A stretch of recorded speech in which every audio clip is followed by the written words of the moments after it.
Kalma lang kayo dyan, guys, ha? Wait lang, wait lang. Ito kasi, anong bagong development? Anong bagong development? Si Digong. Hindi na. Maawa na kayo kay Tatay Digong nyo. Tigilan nyo ng gamiting pampropaganda to si Tatay Diggs. Bakit? Iniwanan na sa ere ng buong Mindanao. Iniwan sa ere ng buong Mindanao. O bakit? Ano ba nangyari dyan? Ito kasi yan. Ito kasi nangyari. Naalala nyo naman, di ba? Na si Digong gusto niya ng separate Mindanao. Gusto niyang ihiwalay ang Mindanao sa mainland Philippines. Gusto niya yan eh. Gusto mo yan. O, happy ka? Gusto mo yan. O, di wow. Anong sabi niya? Ito kasi sinabi niya. Pero ang nakakatawa dito, tinatranslate nila sa English. Ewan ko bakit. Sabi niya, according to Duterte, the new movement would be headed by Davao del Norte Representative Pantaleon Alvarez, a longtime ally whose stint as speaker was cut short in 2018 when Duterte's daughter, now Vice President Sara Duterte, engineered his ouster. Sabi niya, in a press conference he called on Tuesday, Duterte said the breakaway won't be a bloody one but would follow the processes established by the United Nations. Or so you claim. So you claim. Kasi merong 358 na firearms sa kanya, di ba? 358 na firearms, guys. Napakadami nun. Para sa isang tao lang. Anong ginagawa niya doon sa 358 firearms? Lahat ng kwarto niya, nasa pader yun. Lahat ng kwarto niya. Kawawa naman ang misis niya kung ganun. Di ba? Wala nakikita sa pader kundi puro baril. Anyway, meron pa rin pala dito, sinabi pala ni Digong, yung tungkol sa pagtatago niya sa Mindanao. Referring to the investigation conducted by the International Criminal Court on his brutal war on drugs during his presidency, Duterte said, if there will be a separate Mindanao Republic, it could no longer enter Mindanao because Alvarez here will hide me. So, wait lang. Alam naman natin na BS lang to. It won't happen. And ito rin yung tinapik natin kahapon. Pero wait lang. Akala ko kasi, I was under the assumption na nanggaling kay, tawag dito, na nanggaling lang yung comment na to kay Bulate. Sino si Bulate? Si Congressman Bulate.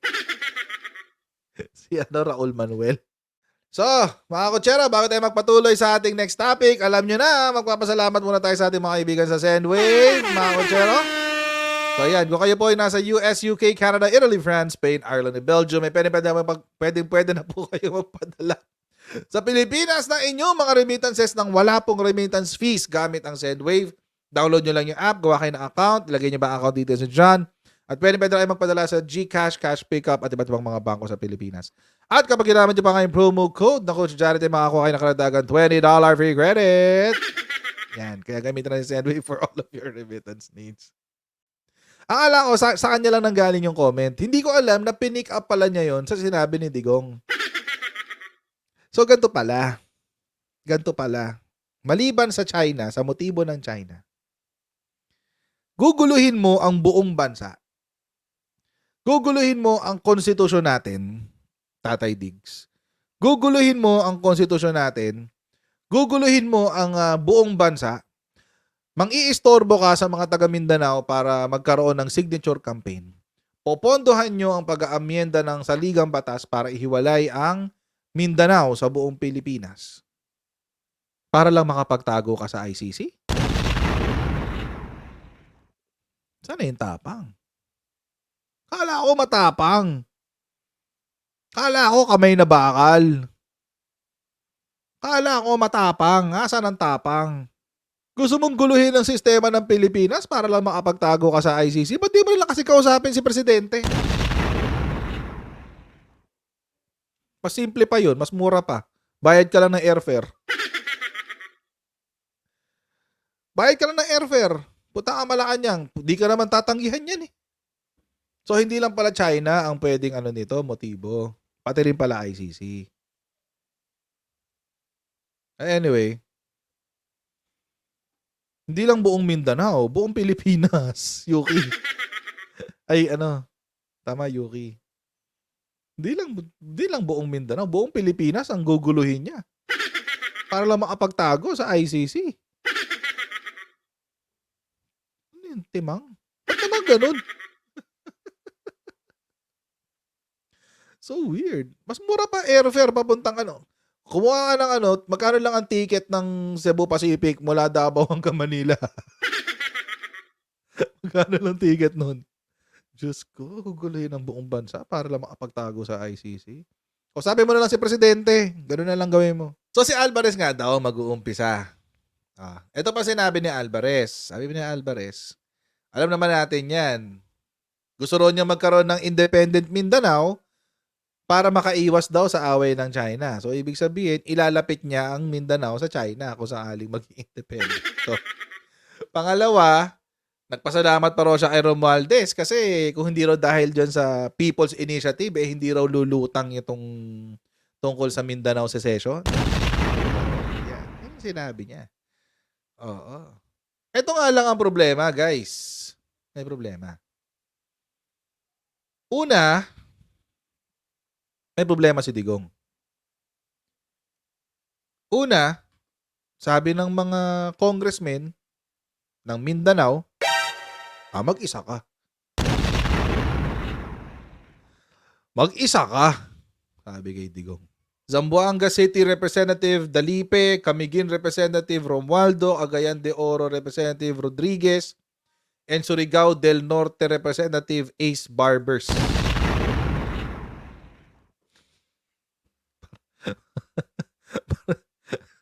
Partida, mga taga Mindanao yan, guys. Partida, mga taga Mindanao yan. Anong sabi? Sabi nila, that is their opinion. I don't share the same idea. Ayaw namin humiwalay. Sabi ni Dalipe. Tapos sabi pa, I still believe that it is of more benefit that Mindanao be part of this republic. Pag humiwalay, madedehado pa. Sabi niya. Tapos sabi ni Romualdo, advocating for separation of Mindanao goes against the principles of a unified nation and may lead to unintended consequences. Rodriguez said he is committed to preserving the territorial integrity of the Philippines and promoting harmonious relationships with its diverse regions. Sabi pa ni Rodriguez, I'm saying that let's give this administration a chance with President Bongbong Marcos who is inclusive, including Mindanao, to be able to provide and fulfill the promise of Mindanao. Bakit niya nasabi yan? Ito yun kung bakit. Nakakuha ang Mindanao ng 2.4, meron na pala nakaumang na budget for Mindanao na 2.4 trillion worth of infrastructure projects at strategic investment. Sino tatanggi dyan? Diba? Sino tatanggi dyan? Sinong kongresista ang magsasabi na, hindi, ayaw namin yan kasi ayaw namin ng development. Ayaw namin ng development sa bansa namin, sa lugar namin. Gusto namin, mahirap kaming lahat. So according to DOF Secretary Benjamin E. Jokno, an indicative 2.4 trillion worth of high-impact infrastructure flagship projects are slated to be built in Mindanao. So these covers the Davao Public Transport Modernization Project, tapos as well as Mindanao Railway Project and Davao City Expressway among others. So marami pa raw. Hindi lang yan. Pero inuuna nila talaga i-develop yung Davao, no? Kasi ano na yung, malapit nang maging urbanized ng Davao eh. May HUC na nga sila eh, highly urbanized city. Yung Davao. Yun. Tapos meron pang DICT na project. Ito yung pinaka-importante, yung energy. Energy security. Importante yan. Oo, kasi, ayun, 543 billion nakaumang next year. Importante itong sa energy. Bakit? Kasi alam nyo mga kotsero, hindi kasi lahat ng regions ng Pilipinas kayang i-power from Luzon. Hindi kaya, mahirap. So, kailangan magkaroon din tayo ng mga iba't ibang power plants sa mga probinsya. Kasi pag stable ang kuryente sa probinsya, malamang sa malamang magkakaroon din ng maraming negosyo sa mga lugar-lugar sa probinsya. Stable ang kuryente, hindi sila masisiraan ng mga makinarya. So, importante talaga tong energy. So, pag nadagdagan yung mga power plants sa Mindanao, bababa ang incidence ng pagkawala ng kuryente. Pag bumaba ang incidence sa pag bumaba ang insidente ng pagkawala ng kuryente, dadami ang negosyo. Pag dumami ang negosyo, maraming trabaho. Pag maraming trabaho, maraming makakakain. Diba? Mas malapit sa sikmura ng tao kaysa yung pinapangarap ni Digong na paghihiwalay ng Mindanao. Ano mapapala niyan? So yun, so reject daw. Si Barbers naman sabi, personally, my opinion is that I don't want to shoot it down right away. But we will see. Let's study it carefully. If this will redound to more benefits for the people, but why not? But at the moment, I don't think the idea is feasible. Di pa kaya. Okay. Ito yung sa mga kongresista. Sa mga kongresista to, mga kotsero. I think the heavier opinion came from the former rebels. Ulitin ko. Ang mabigat na opinion dito ay nanggaling sa mga dating rebelde. MILF. Na sila yung nauna. Sila yung nauna na magsabi ng Mindanao Secession. Okay. Anong sinabi nila? Anong sabi ng BARM? Ayaw namin yan. Ayaw namin yan. Bahala kayo. Ayaw namin yan. Mga kotsero, itong BARM na to, ito yung tumrabaho dun sa Muslim secession during that time. Ito yung grupo ng MILF na may breakaway na MNLF, na may breakaway na BIFF. Pero yung BIFF hindi pa sila sumusuko. Ano na sila ngayon? ISIS na sila. ISIS na sila. Yung BIFF. MILF, MNLF, sumuko na sila. Okay na sila. Kasi nagtayo na ng BARM. So happy na sila. Pero kung sa pakikipaglaban lang ng paghihiwalay ng Mindanao, ito yun. Sila yung mga OG. OG. Original gangsta. Sila yung OG. So ngayon, ano sabi nila? Ayaw namin yan. Bahala kayo. Ito yung sinabi. The interim government of the Bangsamoro region pushes back against former President Duterte's call to secede Mindanao from the Philippines.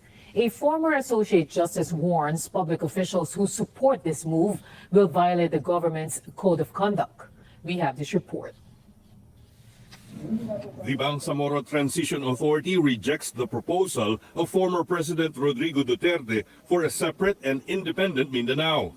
Ouch. PTA Deputy Parliament Speaker Omar Yasser Sema asserts cessation is not the solution to problems hounding the region. Both fronts have already abandoned their call for secession, and in fact the MILF have downgraded their call for the establishment of an Islamic State to meaningful and genuine self-governance. And currently, we can say that both fronts are doing well in the Bangsamoro transition process, and the situation does not allow us, it's not even, there's no basis to go back to the call for secession. Kung may problema naman ho yata sa how the system works, we even need to go back to the Constitution, and there are processes there Right. that can be availed of to settle all our problems. And in fact, charter change nga ho, is a remedy to solve our problems, and it's not necessarily secession. Lanao del Sur Representative Zia Alonto Adyong asserts there is no justification for the push for independence, and they do not agree that Mindanao has been ignored by the national government. Wala pong nakikita tayo na man lang, pagkonsulta man lang, no? Sa mga leaders, Mindanao is very diverse in terms of culture and ethnicities. Wala tayong nakikitang walang consultation, and basically there is no reason for us to say na mag-secede ang Mindanao because there is no clamor in the first place. Yes, No Mindanao has been lagging in several projects. We've been asking the national government to prioritize also some of the industries in Mindanao na pwedeng maging potential na magbigay pa ng mas maraming magagandang revenue. Former President Duterte said a signature campaign has already begun for this endeavor and that he has tasked Davao del Norte Representative Pantaleon Alvarez to lead the effort. But former Supreme Court Senior Associate Justice Antonio Carpio warns Alvarez may face sanctions for supporting the move. If you are a public official, you are violating the code of conduct, no? Kasi there is a provision in the code of conduct that the government official must not be disloyal to the republic. Pag sinabi mo maging separate state na yung Mindanao, that is disloyalty to the republic, no? So pwede kang i-dismiss from the public service. Yun. Good luck. Isusugal kaya ni Alvarez yan? I doubt. I doubt na isusugal na yan. O, ito yung official statement ng Bangsamoro. Okay. Tagal. Yan. Ito yung official statement ng Bangsamoro government. Yan. Ayokong basahin yung una kasi baka ma-mispronounce ko, mabash pa ako. Ayokong mabash dahil lang dyan. Anyway, sabi, as Chief Minister of the Bangsamoro government, I stand firmly on adhering to the implementation of the provisions of the Comprehensive Agreement on the Bangsamoro, o yung CAB, towards the right to self-determination. Underlying the CAB is the recognition of the justness and legitimacy of the cause of the Bangsamoro people and the aspiration to chart our political future through democratic process that will secure our identity and posterity and allow for meaningful self-governance.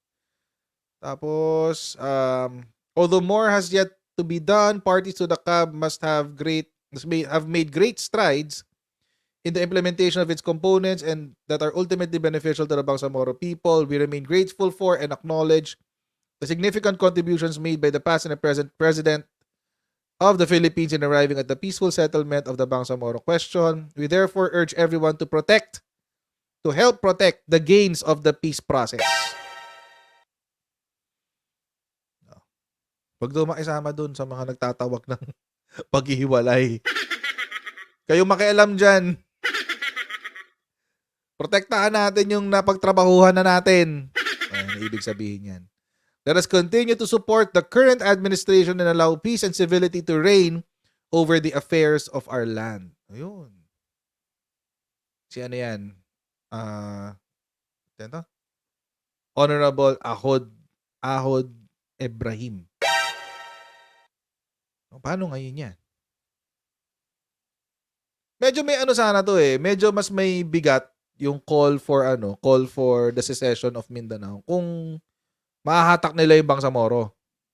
Kasi alam naman natin, sila yung meron na talagang doon. Matagal na nilang pinaglalaban yan, autonomy ng Mindanao. Matagal na yan. May mga nag-correct pala sa akin kanina, nauna daw yung MNLF. Okay, nauna MNLF. Sorry na. Pwede naman tayo magkamali, di ba? So, yun. So, anyway, yan. Mas mas magiging mabigat yung call for autonomy kung kasama nila yung Bangsamoro. Kaso hindi. So this is just a plan between Digong and Alvarez.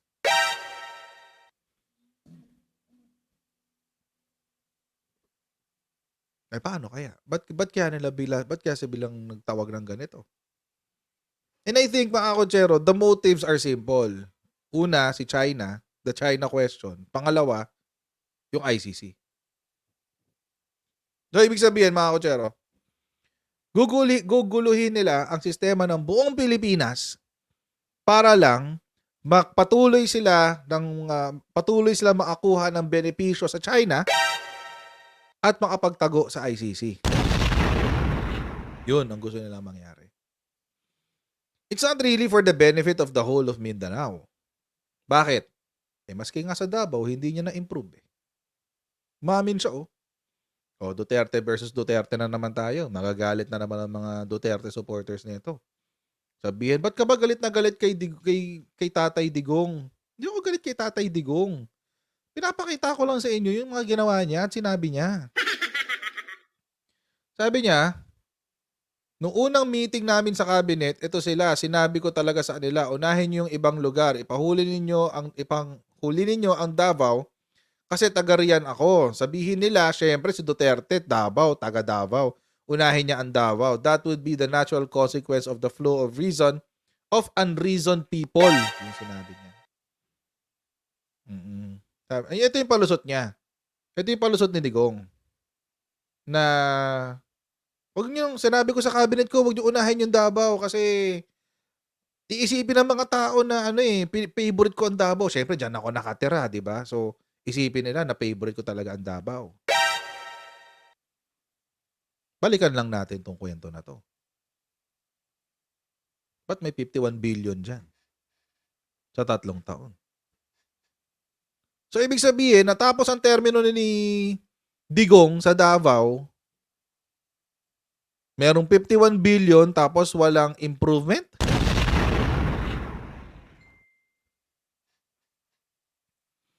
And nagsorry pa sa buong Pilipinas? Nagsorry pala sa mga Davaoeños kasi hindi raw na-improve ng infrastructure ang Mindanao, Davao? Pero nakakuha ng 51 billion na budget.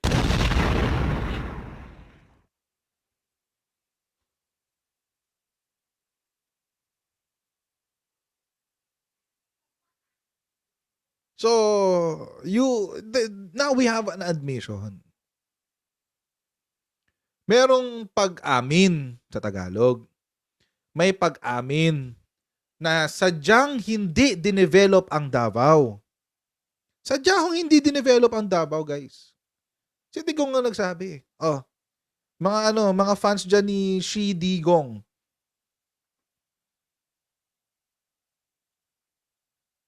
Siya nagsabi nito.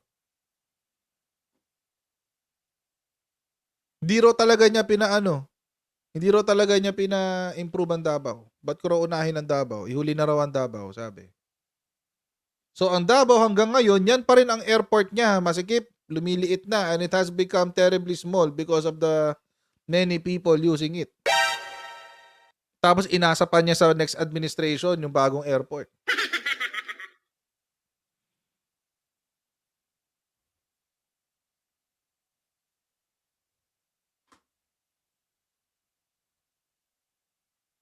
Pero may 51 billion. Malamang ang sasabihin ng Department of Explanation. Yung ibig sabihin lang naman ni Digong dyan, yung airport. Akala ko ba lawyer? And because he's a lawyer, the language should be precise. Ba't sinabi niya na lack of infrastructure projects? Pag infrastructure projects, ibig sabihin nun, hindi lang airport.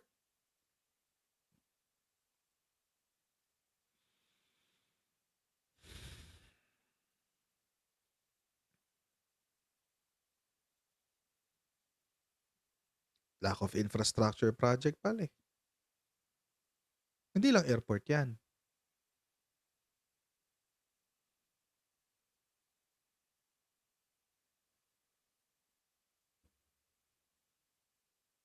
Kasi ang inaano dito, parang ano lang, airport lang eh. There was one girl daw na nagalit sa kanya dahil wala rong nakuha ang Davao under his watch. Ayun ang sagot niya. Pinahuli daw kasi talaga niya yung Davao. Pinahuli nga, pero yung pahuli, last 3 years ng administration niya, nakakuha ng 51 billion. So, ibig sabihin, first 3 years sa ibang lugar. Last 3 years sa Davao City First District lang. Galing.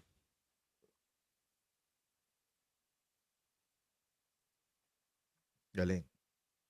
Yan pala yung political genius, master strategist, art of war.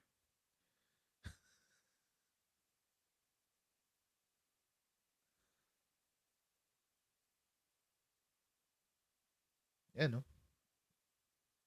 Ang ni-request, 4 billion. Ang laki na nga to eh. Sabi nga, di ba, nung, sino ba to? Siko? Saldico? 4 billion lang ang ni-request. O sabi natin 5 kasi round up natin to. 5 billion ang ni-request. Ang binigay, 13 billion. 2020. Pandemic. 10 billion lang ang hiningi. Ang binigay, 25 billion. 25 billion na! 25 billion na. Tapos, 2022, 10 billion lang ang hiningi. Ay, 13 billion ang binigay! Laging over.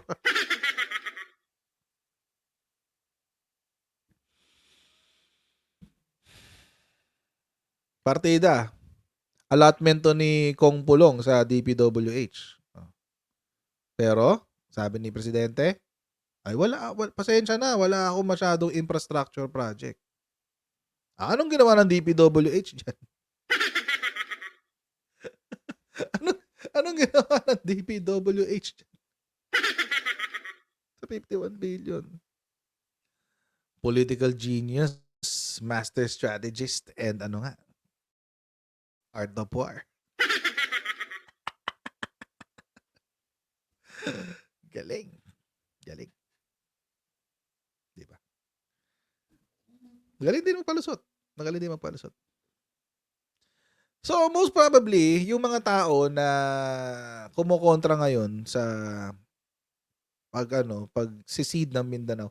Actually, mukhang meron ng pangalan yung kanilang program. Kita ko kanina. Pero hindi lang ako sure kung ito yun. Pero nakita ko lang kanina na ginagamit ng ibang tao. One Mindanao Independence Movement. Yun ang tawag. One Mindanao Independence Movement. Hindi ako sure kung yun talaga, pero may mga nakita akong gumagamit. One Mindanao Independence Movement.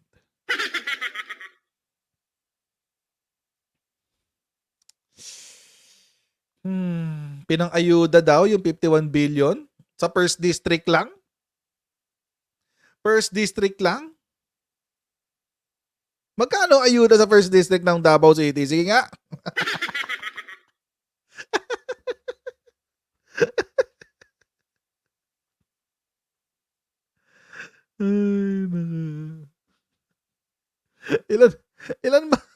Magkano nakuha yung ayuda sa first district ng Davao? Sana pala dyan ako tumira nung pandemic.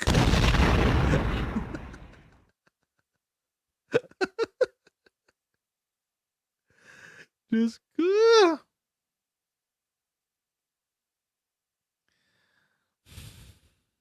Naman. Kano kaya yun? No? Sarap naman no, kung 51 billion ang budget mo pang ayuda. Sarap. First district lang ha. Take note. First district lang. Grabe. Buhay na buhay ang mga taga first district.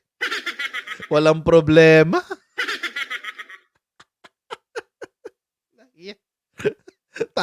Talo si Cayetano. Talo yung 10K ni Boy 10K.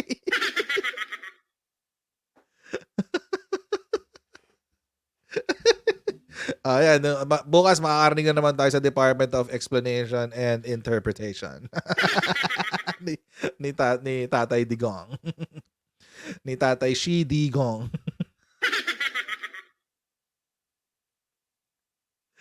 Sabi, hindi, ano yan, ganito yan. Kasi lawyer siya eh. Kailangan precise yung language.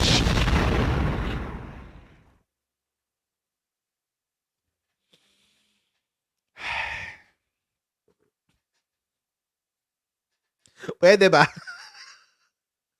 Pangit ng pamayaw. Pwede ba? Ay, naku. Wala tayong maglokohan dito. Diyos ko, alam na natin nangyari dyan sa Davao. Alam na natin. Alam na dis. Alam na dis. So mga kochero, wag niyong ano, wag tularan. Stop it. Get some help.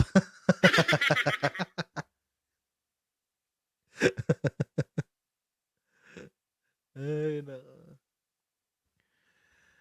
I got 51 billion, but then I got high.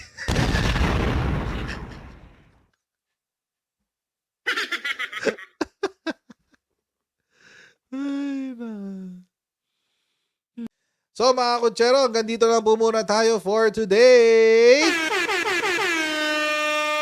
Ayan, maraming po salamat sa inyong patuloy na pagsuporta sa ating channel. Huwag niyo pong kalimutan mag-like, mag-share, at mag-subscribe sa ating Coach Jarrett YouTube channel, at paki-follow na rin po ang ating Facebook page. And I'll see all of you in our next Coach Jarrett Live. God bless you everyone and see you next time. Bye!